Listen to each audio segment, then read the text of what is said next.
rudi kwa kazi yako, nitakuletea baadaye Masai. Sasa rudi job kama hujanaduka hii. Nitakuletea Masai basi. Fanya hivi Hero, fanya hivi. Huyu ni mke wangu, si ndio? Alikuuzia.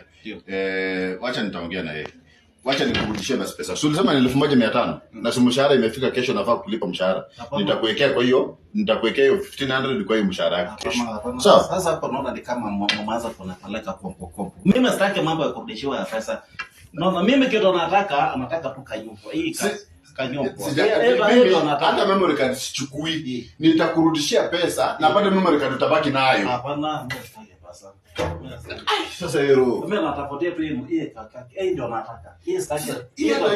Haina maana yoyote. Ndio nimekuambia kwanza hapo awali kwamba unajua kwa baada ya upako inaweza kuwa labda haina maana. Lakini kwa pandagu iko na maana. Mimi nataka hii peke yake. Basi nakutafutia na kuletea Masai. Rudi kazini, mimi nakuletea, sawa? Si ni kitu peke yake ni karatasi. Si mimi nimemwambia Hero achana tunayo story, nitakupea pesa 1500 na bado memory card nabaki na. Sema umeshaweka nyimbo. Utabaki tu na memory card. Alafu sasa hivi nitakuletea. Sasa ila wakati nimemaliza kusekelasa nyimbo hii nitakuwa naweka wapi hii?